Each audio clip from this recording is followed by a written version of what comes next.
Hello मेरे प्यारे विद्यार्थियों, आज पुनः हम उपस्थित हैं आपके समक्ष एक नई स्टडी वीडियो के साथ। और आज हम पढ़ेंगे बायोलॉजी के नियंत्रण और समन्वय के पार्ट टू। इसमें हम पढ़ेंगे जंतुओं में नियंत्रण और समन्वय, और उसमें भी पढ़ेंगे जंतुओं में नियंत्रण और समन्वय में ओनली तंत्रिकीय नियंत्रण और समन्वय, नर्वस सिस्टम सिर्फ हम लोग पढ़ेंगे, क्योंकि ये ज़्यादा लंबा वीडियो नहीं है। आपको 10 या 15 मिनट समय देना होगा। पूरी अच्छी तरह से वीडियो को देखिए अपने जानकारी प्राप्त करने के लिए। चलिए हम शुरुआत करते हैं। तो जंतुओं में नियंत्रण और समन्वय की जब हम बात करते हैं तो ऑलरेडी हम इसके पहले वीडियो में पढ़ चुके हैं कि नियंत्रण क्या है, समन्वय क्या है ना। तो नियंत्रण यानी हमारे शरीर में बहुत सारी उपापचयी क्रियाएं होती हैं, और उनमें उन क्रियाओं के बहुत सारे अंग जो है कार्य करते हैं। हम जटिल जीव हैं, और जटिल जीव में बहुत सारे अंग और अंग तंत्र आपस में मिलकर कार्य करते हैं। उन सब के बीच तालमेल बिठाना जो है बहुत ही इम्पोर्टेंट होता है, और इसके लिए हमारे शरीर में खास करके मनुष्य में तंत्रिकीय नियंत्रण होता है, जो नर्वस सिस्टम कहा जाता है ना। तंत्रिका तंत्र का निर्माण करता है नर्वस सेल के द्वारा। तंत्रिका टिश्यू जो है मिलकर के तंत्रिका तंत्र का निर्माण करते हैं, और वो उसमें सबसे महत्वपूर्ण जो होता है हमारा मस्तिष्क होता है, और मस्तिष्क जो है न्यूरॉन सेल से ही बना हुआ है। तो आइए हम देखते हैं कि जंतुओं में नियंत्रण और समन्वय। हालांकि जंतुओं में नियंत्रण और समन्वय की दो विधि है। एक तो है तंत्रिकीय नियंत्रण और समन्वय यानी nervous control and coordination, and the second है केमिकल कंट्रोल एंड कोऑर्डिनेशन यानी रासायनिक समन्वय और नियंत्रण। रासायनिक समन्वय और नियंत्रण में हमारे शरीर में निकलने वाले विभिन्न पाचक रस और हार्मोन्स जो है आते हैं। पाचक रस को एंजाइम कहा जाता है। तो एंजाइम और हार्मोन्स के द्वारा जो है हमारे शरीर में नियंत्रण होता है। इस वीडियो में हम लोग सिर्फ पढ़ेंगे तंत्रिकीय नियंत्रण। इस तंत्रिकीय नियंत्रण में सबसे महत्वपूर्ण है आपका जो तंत्रिकीय नियंत्रण की सबसे छोटी इकाई, जिसे हम न्यूरॉन कहते हैं ना। न्यूरॉन तंत्रिका कोशिका की इकाई है। ये हम न्यूरॉन का यहाँ पे एक पिक्चर बनाए हुए हैं। सबसे पहले हम न्यूरॉन की संरचना और उसकी कार्यविधि को समझने का प्रयास करेंगे। तो यह न्यूरॉन जो है, हम लोग जानते हैं कि हमारे शरीर में जितने भी सेल होते हैं सबसे बड़ा सेल जो है न्यूरॉन होता है। एक न्यूरॉन की लंबाई लगभग 1 मीटर होता है। तो इसकी शुरुआत हम देखते हैं कि एक बहुत बड़ा स्टार लाइक जो है यहाँ संरचना है, जिसको साइटोन के नाम से जाना जाता है। इसके अंदर जो है कोशिका द्रव्य बाहर निकालेंगे तो हम यहाँ केंद्रक एक बीच में सेंटर में रहता है, और इसमें आगे की तरफ तारे जैसी रचना होती है जो कि डेंड्राइट्स बनाते हैं ना। ये डेंड्राइट्स यहाँ से निकलने वाली धागे सदृश रचना होती है, धागे के जैसा निकला हुआ रहता है, डेंड्राइट्स होता है। डेंड्राइट्स जो है आगे जाके छोटे छोटे डेंड्रन में बदल जाता है ना। डेंड्राइट्स डेंड्रन में कन्वर्ट हो जाते हैं, और वो जो है संवेदनाओं को ग्रहण करने का कार्य करते हैं। बाहरी उद्दीपन यानी संवेदना को ग्रहण करने का कार्य करते हैं, स्टिमुली का ग्रहण का कार्य करते हैं। इसमें ये जो है हमारे संवेदना ग्रहण करने वाले हमारे शरीर में ज्ञान इंद्रिया के नाम से जाना जाता है, सेंस ऑर्गन के नाम से जाना जाता है। और आप जानते ही होंगे, लोअर क्लासेस में बताया गया होगा सेंस ऑर्गन्स। हमारे सबसे पहला सेंस ऑर्गन्स है हमारा त्वचा। तो यह डेंड्राइट्स और डेंड्रन जो होते हैं त्वचा में जो है एकदम बिछे हुए रहते हैं, जाल की तरह एकदम 1-1 इंच में बहुत सारे बिछे हुए रहते हैं। वो बहुत सारी शाखाओं में चिपके हुए होते हैं। तो पहला आता है हमारा त्वचा, दूसरा आता है जीभ ना। तो जीभ से हमें स्वाद का पता चलता है, विभिन्न स्वाद ना। और तीसरा हमारा आँख में बहुत सारे जो है, आँख से हम बहुत सारे चीज़ के रंग को देखते हैं, वस्तु के आकार को देखते हैं। तो ये भी हमारा सेंस ऑर्गन्स है। इसके अलावा हम जो बोल रहे हैं वो आवाज़ जो हमारे कानों से सुनाई दे रहा है, ये भी सेंस ऑर्गन्स का काम होता है। और उसके अंदर भी यह डेंड्राइट्स जो है उसमें चिपके हुए होते हैं, और सभी का कार्य क्या है कि वह इस एक्शन के द्वारा संवेदनाओं को मस्तिष्क तक पहुंचाने का कार्य करते हैं ना। तो हमारे पूरे अंग प्रत्यंग में यह जो है जाल के जैसे बिछे हुए हैं ना। तो 5 ज्ञान इंद्रियों में आपने देखा नाक भी आता है, उसमें सूंघने का कार्य करता है। इस नसा छिद्र के अंदर एक घ्राण केंद्र होता है जो कि बाहर से आई हुई हवा का सुगंध लेकर के और वो यहाँ तक पहुँच जाता है। तो वो डेंड्राइट्स के द्वारा ही होता है। अब देखिए संवेदनाओं का ग्रहण कैसे होता है। संवेदना डेंड्राइट्स से होते हुए साइटोन में पहुँचता है। साइटोन में पहुँचते ही वो इलेक्ट्रिक आवेग यानी इलेक्ट्रिक इम्पल्स में कन्वर्ट हो जाता है। इलेक्ट्रिक का कैसे स्विच होता है, जैसे बटन टिपे और लाइट जल गया ना, बटन यहाँ जलाए लाइट जल गया। आप स्पीड का अनुमान भी नहीं लगा सकते कितनी स्पीड में कितनी तेज में वहाँ चला गया। उस वेग से जो है यहाँ जैसे ही डेंड्राइट से संवेदना इस साइटोन में पहुँचता है, एक लंबी सी पूंछ जैसी होती है, इस संरचना को कहते हैं एक्सॉन। वो एक्सॉन से पहुँचते हुए एक्सॉन बल्ब में जाता है। कहाँ पे एक्सॉन बल्ब कहाँ लगा हुआ रहता है, तो वो पेशियों में जाकर के यह नीचे वाला पार्ट जो है जुड़ा हुआ होता है। और उसके बाद होता है सूत्र युग्मन गांठें। तो पेशियों में जुड़ने के बाद ये पेशियां तक ही जाकर के खत्म हो जाता है, लेकिन उसके आगे जो है सूत्र युग्मन गांठें होती है जो कि हमारे शरीर में एक्शन का कार्य करता है, गति प्रदान करता है, विभिन्न गति प्रदान करता है। तो उसके हिसाब से संवेदना को पहुंचाने, जैसे यही है मस्तिष्क में पहुंचाता है, तो मस्तिष्क में पहुंचाने के लिए स्पाइनल कॉर्ड में ला करके संवेदना छोड़ देता है। स्पाइनल कॉर्ड क्या होता है, हमारा रीढ़ की हड्डी एक दूसरे के ऊपर ऐसे बंधा हुआ है और इसके बीच में ये मेन तार जो कहा जाता है ना, बड़का तार मेन तार 1 लाख वाला जो वोल्टेज है, ये तो मेन तार जो है हमारे स्पाइनल कॉर्ड से होते हुए मस्तिष्क में आता है। हम लोग मस्तिष्क की संरचना में डिटेल में पढ़ेंगे, लेकिन इसको हम पहले देखते हैं। यह जो है रेन एक्सॉन जो है लंबी पूंछ की जैसे ये रचना है, दिखाई आपको दे रहा है एकदम सेंटर में, और इसके दोनों तरफ जो है एक मोटी सी मांस की पेशियां जो है घिरी हुई होती है, जिसे मेडुलरी कहा जाता है। और मेडुलरी के ऊपर जो है एक दोहरी झिल्ली युक्त न्यूरिलेमा आच्छाद कहा जाता है, न्यूरिलेमा आच्छाद ना। और उसके अंदर जो है छोटे छोटे सेल होते हैं ना, ये चिपटा लंबा सा सेल होता है जिसमें स्वान सेल कहा जाता है, उसमें एक केंद्रक पाया जाता है, तैरती हुई रचना में होता है। और यह दोनों मेडुलरी जो आपस में मिलते हैं, जहाँ पे खाली जगह होता है, उसके रेनवियर के नोड्स करते हैं या इंटरनोड भी उसको कहा जाता है। ठीक है, तब ये इसकी ज़रूरत क्या है, इस मेडुलरी की ज़रूरत क्या है, मेडुलरी और न्यूरिलेमा आच्छाद की ज़रूरत क्या है, तो यह हमारे एक्सॉन की सुरक्षा करता है ना। क्योंकि ये अगर तार डिस्टर्ब हो गया तो कनेक्शन कट हो जाएगा, कनेक्शन कट हो जाएगा तो बल्ब नहीं जलेगा, है ना। यानी अगर तंत्रिका में कोई बाधा आ जा रही है, जैसे हम बोल रहे हैं हमारा हाथ जैसे हिल रहा है, तो इस हाथ को हिलने में डिस्टरबेंस पैदा हो सकती है, ये हाथ जो है कार्य नहीं करेगा। एक क्रिया है, हमारा मस्तिष्क के पास तो संवेदना पहुंचती है ना, किसी चीज़ को हम देखते हैं तो हमें डर लगता है ना, देखना डर लगना ये हमारे मस्तिष्क में ही खबर जाता है, और डर लगते ही हमारे हृदय की धड़कन बढ़ जाती है। सारा सिस्टम जो है ये तंत्रिका द्वारा नियंत्रित होता है। और तंत्रिका का मास्टरमाइंड कौन है, ये हमारा मस्तिष्क ना, तंत्रिकाओं का जाल मास्टरमाइंड है। तो आपको हमको आशा है ये समझ में आ गया होगा। लेकिन ये नहीं है कि एक ही तंत्रिका एक ही न्यूरॉन के द्वारा जो है हमारे पूरे शरीर में चला जाता है। ये यहाँ से एक ही न्यूरॉन जो नहीं है, अब यहाँ से दूसरा न्यूरॉन भी यहाँ तक जुड़ा हुआ हो सकता है। तो दूसरा न्यूरॉन जो है यहाँ, जहाँ पे एक न्यूरॉन दूसरे न्यूरॉन से जुड़ते हैं, परीक्षा में पूछा जाता है, उस स्थान को क्या कहते हैं, उसको कहते हैं सिनैप्स ना, उसको क्या कहते हैं सिनैप्स। तो यहाँ से सिनैप्स जो होता है, ये जो डेंड्राइट्स दिया हुआ है उस जगह पे जुड़े हुए होते हैं। नीचे की तरफ ये आया, मांसपेशियों में लगा, अगर मान लिया जाए कि वो मांसपेशियों में नहीं पहुंचा है, यहाँ मांसपेशियों से उससे और लंबा लेके जाने की ज़रूरत है संवेदना को, तो वो यहाँ पे सिनैप्स और डेंड्राइट्स आपस में मिलते हैं। तो कुछ जो है एक दूसरे से मिलते हैं और कुछ जो है स्वतंत्र रूप में रहते हैं, जैसे देख सकते हैं आप लोग यहाँ से। तो मान लिया जाए कि यह इससे जो है हमारा ये डेंड्राइट्स आपस में टच हो गया, लेकिन एक दो जो है स्वतंत्र हो गए। तो जो स्वतंत्र रहते हैं वो इसी ट्राइक्लोनिक केमिकल जो है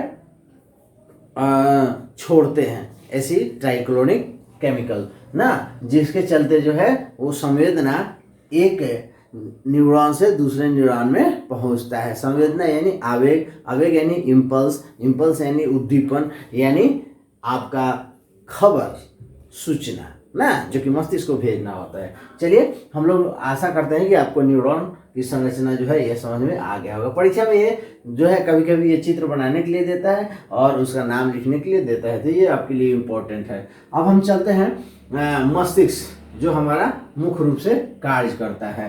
मस्तिष्क यहाँ पे देख सकते हैं फिगर बनाया हुआ है मस्तिष्क का ना। हालांकि ये बड़े बड़े एग्जाम में जो दीर्घ उत्तरीय क्वेश्चन पूछे जाते हैं उनमें मस्तिष्क की संरचना और उनकी बनावट जो है पूछता है, लेकिन ये सामान्य रूप से मैट्रिकुलेशन एग्जामिनेशन इंटर वगैरह में ये परीक्षा में नहीं पूछता है, क्योंकि इसकी रचना बहुत ही जटिल है। विद्यार्थी इसको बनाने में ही आधा घंटा समय ले लेंगे और दीर्घ उत्तरीय क्वेश्चन 5 या 7 नंबर का रहता होगा, तो ये बनाने के लिए नहीं देता है, लेकिन इससे इम्पोर्टेंट क्वेश्चन पूछता है। तो देखिए हमारे शरीर में जो तंत्रिका के द्वारा जो आवेग उत्पन्न होता है, मतलब संवेदना प्राप्त होती है ना, स्टिमुली जो प्राप्त होती है वो 2 तरह का होता है। एक होता है आंतरिक संवेदना और दूसरा होता है बाह्य संवेदना ना। हमारे शरीर में बाहर से जो जानकारी प्राप्त होती है वो ज्ञान इंद्रिया देती है, इसके अलावा हमारे अंदर भी कुछ संवेदनाएं होती है, उत्पन्न होते हैं, जैसे भूख लगता है, प्यास लगता है ना, टॉयलेट लैट्रिन की अनुभूति होती है ना। तो यह भी संवेदना आंतरिक है, यह अंदर के भाग की संवेदना है जो कि मस्तिष्क को पहुंचता है ना। जैसे हम लोग सांस लेते हैं तो गंध का पता चलता है, तो बाहर से आने वाली हवा से ही ना हमको पता चलता है कि हम सांस ले रहे हैं, तो ये बाह्य संवेदना है। बाहर ताप, ठंडा, गर्म किसी चीज को देखा जाए तो मुख्य रूप से 3 भाग होते हैं, ठीक है। उसमें पहला भाग आता है अग्र मस्तिष्क, फोर ब्रेन, दूसरा आता है मध्य मस्तिष्क, मिड ब्रेन, और तीसरा आता है पश्च मस्तिष्क, हिंड ब्रेन ना। आप देख सकते हैं यहाँ पे संरचना जो बनाई गई है, थोड़ा सा इसको समझने का प्रयास करेंगे। यहाँ पे जो आपको बनाया गया है, अग्र मस्तिष्क जो होता है हमारा, यह हमारे शरीर मस्तिष्क का सबसे बड़ा भाग है, लगभग 2/3 भाग अग्र मस्तिष्क होता है।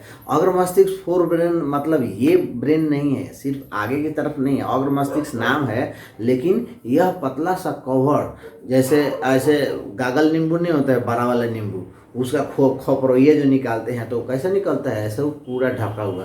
तो उसी तरह हमारे सर पे यह खोपरोइया की तरह ढका हुआ है। एज ए नेक्स्ट एग्जांपल देख सकते हैं कि जैसे हम हेमलेट पहनते हैं तो उस तरह से अगर हम निकाले तो हेमलेट निकलता है, ऐसा हमारा शरीर का कवर, मस्तिष्क का कवर ना। तो यह मस्तिष्क का एक कवर हो गया, तो यह अग्र मस्तिष्क हो गया, सबसे ऊपर वाला भाग। आप ये देख सकते हैं यहाँ पे जो फिगर बनाया गया है, यहाँ से यह जो अग्र वाला भाग है वो अग्र मस्तिष्क कहा जाता है।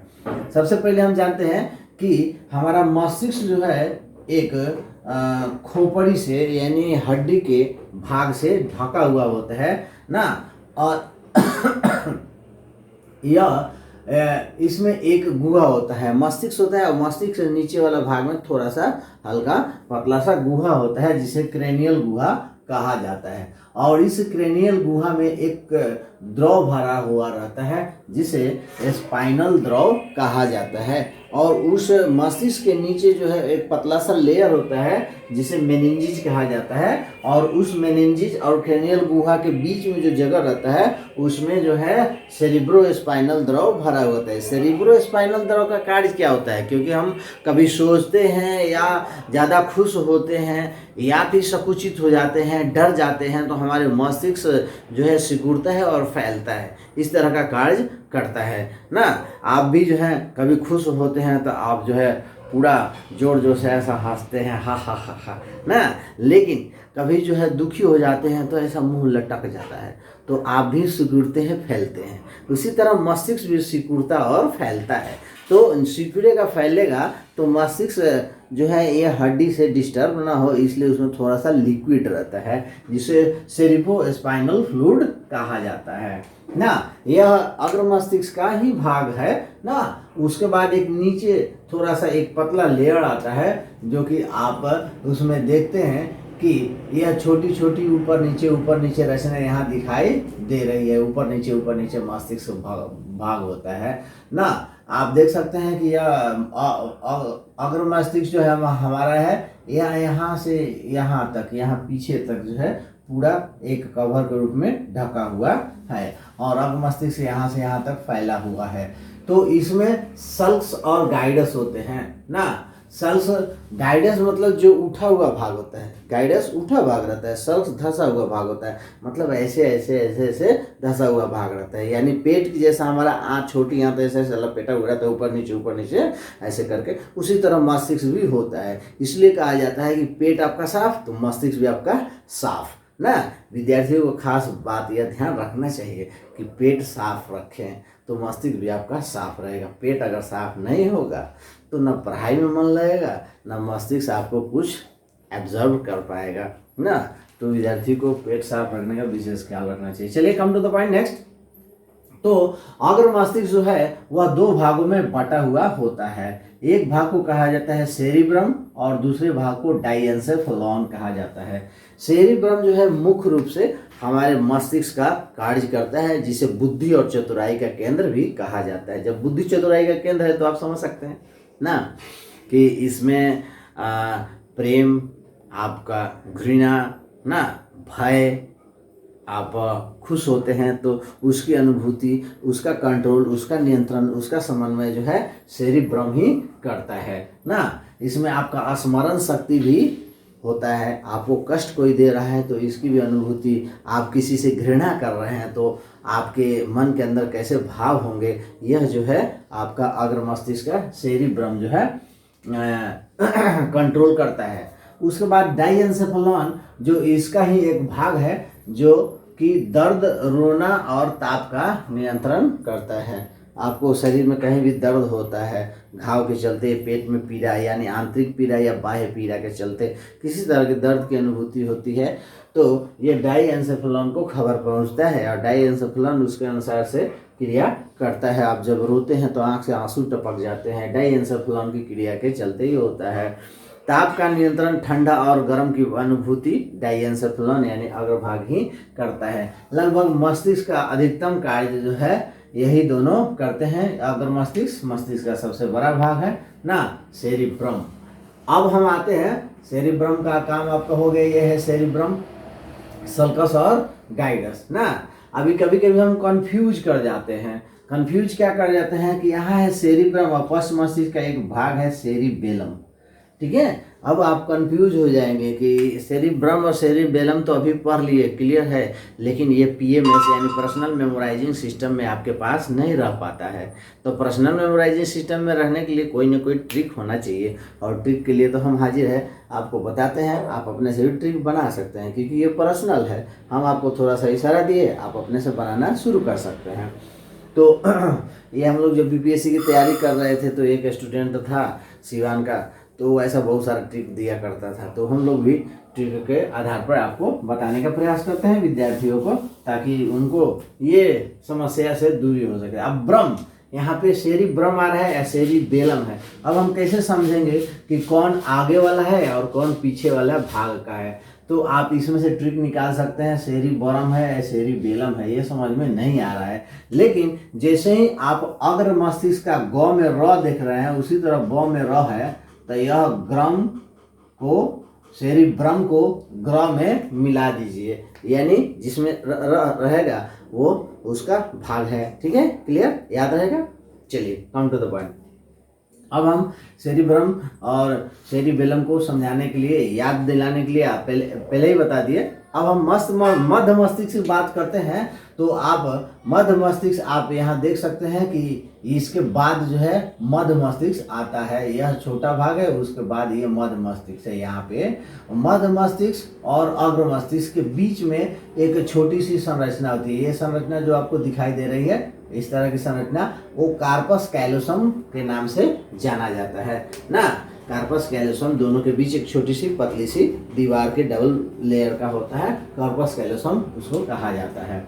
मध्य मस्तिष्क का मुख्य रूप से कार्य जो है शरीर का संतुलन और आंख की पेशियों का नियंत्रण है। आंख की पेशियों का नियंत्रण, हम चाहे तो इसको थोड़ा देर रोक सकते हैं, या झपकते रहना ना, या ऐसे देखना, आंख बंद कर लेना थोड़ा देर, अपने कंट्रोल में रखना कि आँख हम बंद किए हुए हैं, ये बहुत सारा चीज़ उसमें भी आता है। और शरीर का संतुलन जैसे हम लोग कहीं चलते हैं तो ऐसा बैलेंस बना के रखते हैं ना। ये बैलेंस बनाना यही नहीं, हमारे शरीर में जल का संतुलन भी करने का कार्य करता है। और बहुत सारे चीज़ जो हमारे शरीर में इम्बैलेंस हो जाता है उसको बैलेंस करने का प्रयास करता है। मध्य मस्तिष्क का भी कुछ काम है ना। तो ये है हमारा मध्य मस्तिष्क। इसके बाद कार्पस कैलोसम के बाद वाला भाग ये जो है मध्य मस्तिष्क है।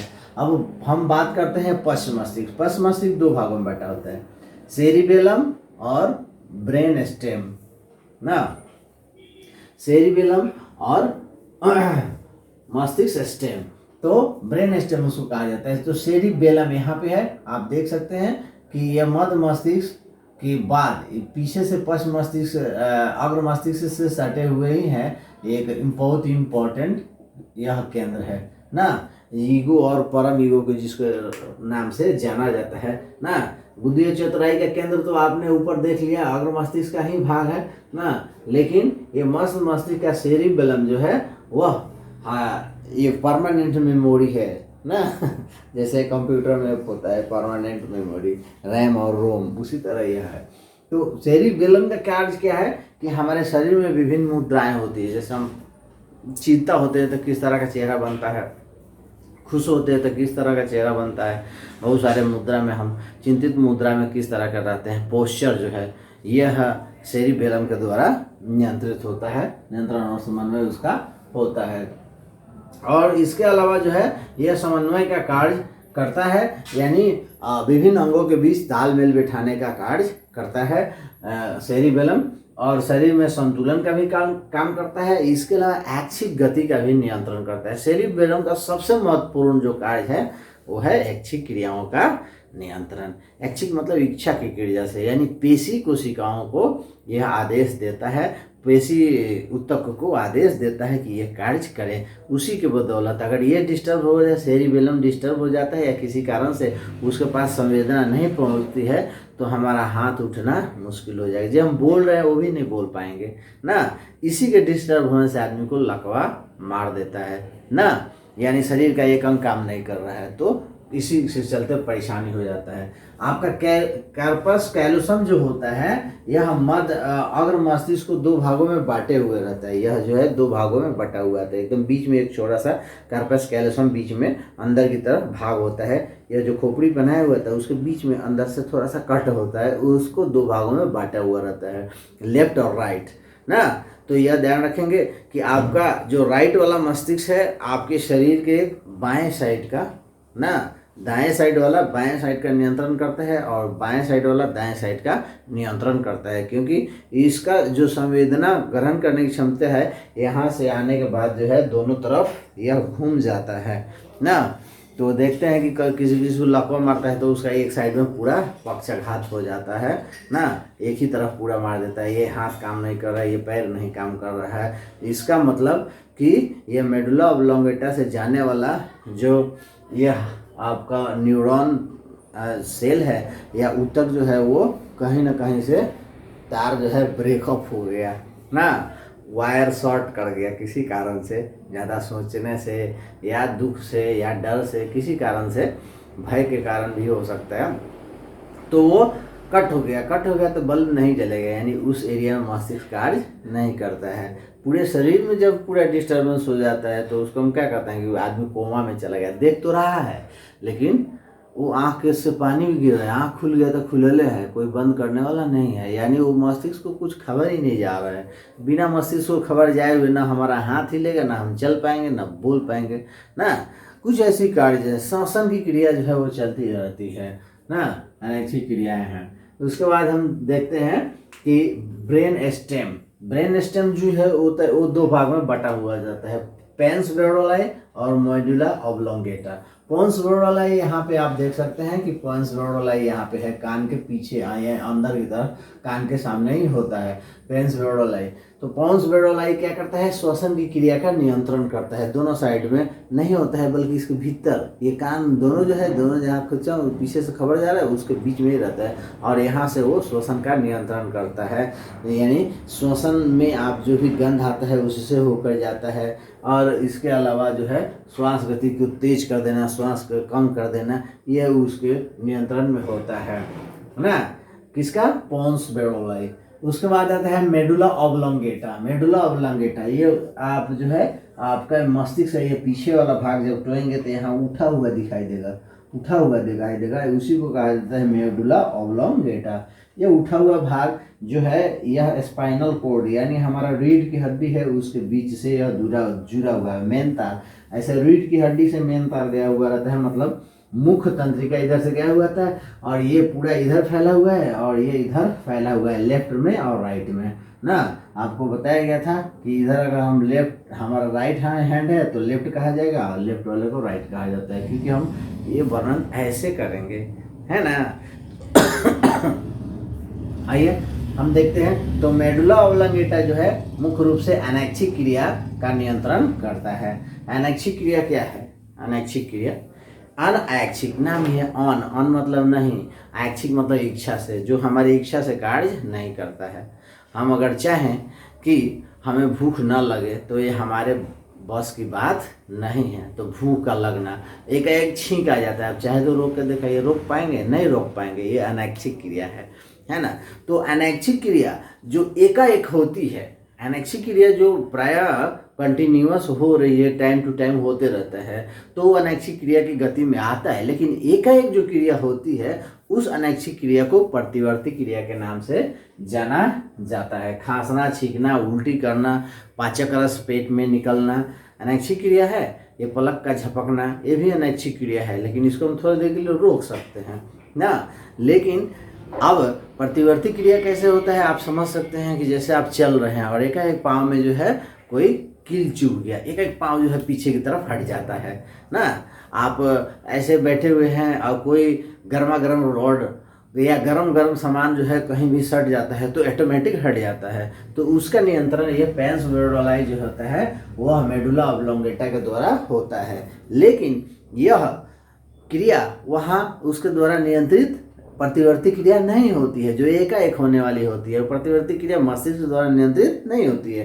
प्रतिवर्ती क्रिया में मस्तिष्क की कोई भूमिका नहीं होती है, सिर्फ यही होती है कि सूचना उसको पहुंच जाता है कि फलना काम हम कर दिए हैं, सूचना पहुंच जाता है ना। तो वो कहाँ से होता है? तो यहाँ से होता है, रीढ़ की हड्डी से होता है। वो एक चाप का कार्य करता है। वो चाप का निर्माण कैसे करता है आप देख सकते हैं कि ये रीढ़ की हड्डी मान लिया जाए, इसके बीच में स्पाइनल कॉर्ड है, दो भागों में बटा हुआ है। तो आवेग इधर से आ रहा है और इधर से जा रहा है, एक तरफ से आता है और एक तरफ से जाता है। इधर से सूचना जा रही है और तब जो है यह इससे जुड़ा हुआ होता है, तो यह चाप का निर्माण कर रहा है। इसे से मान लीजिए इधर से आ रहा है और इधर से संवेदना जा रही है। तो जो भी क्रियाएं होती है, जो संवेदनाएं आती हैं उसकी वो प्रतिक्रिया किया जाता है। जो संवेदना उधर से है तो उसके बदले में क्या होना चाहिए, तो मस्तिष्क ये सोचता है कि करना क्या है, तो वो तुरंत ही खबर पहुंचाता है। लेकिन यह जो प्रतिवर्ती चाप का निर्माण कर रहा है, चाप मतलब चाप देता है दोनों तरफ से, तो ऐसा रहेगा तभी ना चापेगा। और पैर में से जा करके यहाँ पे मेडुला ऑब्लोंगेटा, ये हमारा जो रीढ़ की हड्डी है और इससे खबर जो है वहाँ पहुँचने वाला है, उसके पहले ही यह संवेदना इधर से गई और तुरंत ही यह अनुक्रिया कर लेता है, पैर को पीछे खींच लेता है ना। दोनों का मार्ग अलग अलग होता है, संवेदना जाने का मार्ग अलग होता है और उसके अनुक्रिया होने का मार्ग अलग अलग होता है। दो मार्ग होता है। एक मार्ग से जैसे हम इसको टच किए तो मान लीजिए कि हम रास्ते से जा रहे हैं, कोई ठंडा चीज़ पैर में सटता है तो उसकी खबर लेकर जाता है मस्तिष्क को, और मस्तिष्क उसके बाद खबर इधर देता है, मांसपेशियों को आदेश देता है कि पैर पीछे खींच लो या तुम पीछे की तरफ भाग जाओ। तो दोनों का अलग अलग रास्ता होता है ना। तो ये जाने वाला और ये आने वाला था। हालांकि ये मस्तिष्क से लेकर के आता है, लेकिन यह इतनी जल्दी क्रिया होती है कि मस्तिष्क जाएगा आएगा तब तक जो वो क्रिया संपन्न हो गई होती है। तो एक झटके में इधर से गया उधर से तुरंत क्रिया कर लेता है और बाद में उसको खबर पहुंचता है कि गर्म था, पैर जल गया और हट गया, ऐसा हो जाता है। ठीक है, तो हमको आशा है कि आप यहाँ तक समझ गए होंगे ना।